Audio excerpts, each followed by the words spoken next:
Two women signed up for help with their stress in the same month. One paid $15 for a drop-in class. She came once. It rained the next Tuesday and she was never seen by her teacher again. The other paid $1,500 for a program. She showed up every single session, every single week, did the nervous system homework that she was given, texted when she needed to skip a session, and 6 months later, she reported that she hadn't had a panic attack in 90 days. And her marriage was doing better than it had in years. I always say yogis make the best wives. Same teacher, different tools, wildly different outcome. And the only real difference was what it cost her to be in the room. What if you felt guilty about raising your prices? Then you need to hear this. You aren't taking more from people. You are finally asking them to actually show up for their own healing, to actually invest in themselves. Now stick with me, because this isn't just a yoga pricing conversation. This is about anyone who's ever undercharged for a work that actually changed those lives, like therapists, coaches, teachers, anyone in the business of transformation. If you ever shrunk your price because charging more felt greedy, arrogant, then this episode is for you.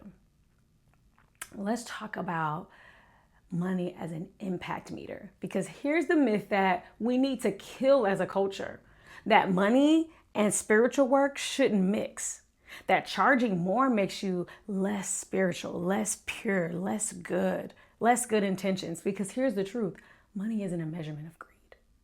It's an audit of value delivered. Think about it simply. Total impact isn't just how many people you reach, it's how many people multiplied by how deep the transformation actually goes. Reach 10,000 people with a $15 class they attend once, you get shallow, sporadic impact. Reach 100 people with a program that actually holds them accountable, that actually asks them to invest in themselves, and you get deep, life-changing impact. Depth changes reach, and what actually changes the world, it's not the head count. It's the impact level. Think about a free gym pass versus a $200 a month personal trainer. Which one do you ignore the second it rains? The free one.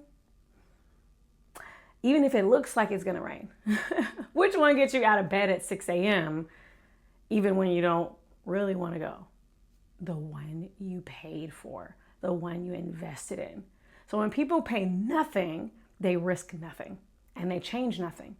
Every dollar your client pays isn't a barrier. It's the glue that binds them to their own commitment to themselves. Here's another way to see it. A $20 drop-in class is a Band-Aid to a compound fracture. It feels good for 60 minutes for something that's been festering and growing for decades, maybe generations. But by Monday morning, the same corporate stress is right back because nothing structural changed. A high-value program, the kind that actually walks someone through months of nervous system work, that's not a Band-Aid. That's the surgery that actually fixes the alignment. You cannot build that kind of depth in $15 a class. You need resources and the client's real commitment to build something that far outlasts one session. It's like eating healthy one time. Is it really going to change things? But here's why this actually matters beyond any one teacher's bank account. The American Psychological Association reports that 77% of workers experience work-related stress and 57% report symptoms of burnout, real burnout. Workplace stress costs the U.S. an estimated $300 billion in a year of lost productivity. And job strain is linked to an estimated 120,000 deaths annually in this country alone, in the U.S. Now look at the other side of the ledger. Research shows every dollar companies invest in employee wellness returns over $3 in reduced healthcare costs and nearly $3 in reduced absenteeism.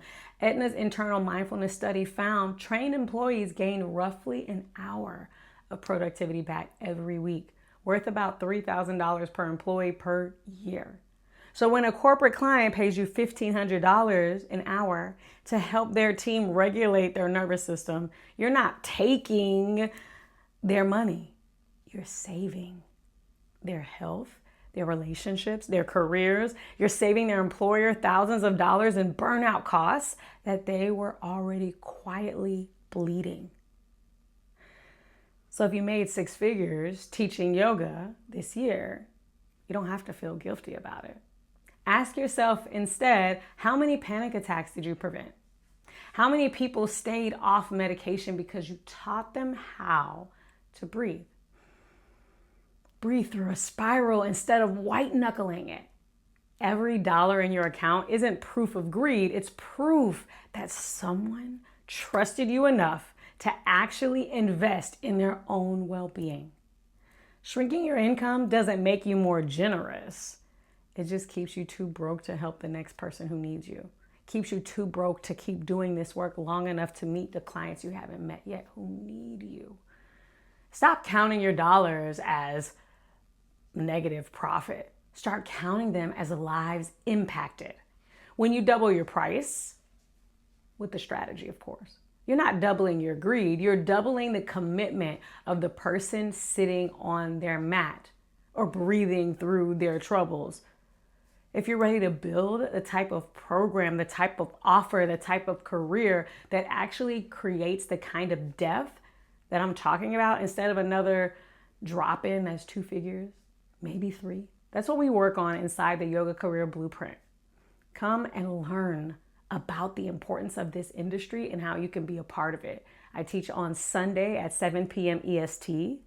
Check the caption and I'll see you there. Bring your questions, bring your notebook, and bring your hope so that you not only change your life, but you impact the people around us as you join us on our mission to spread world peace through inner peace. Peace.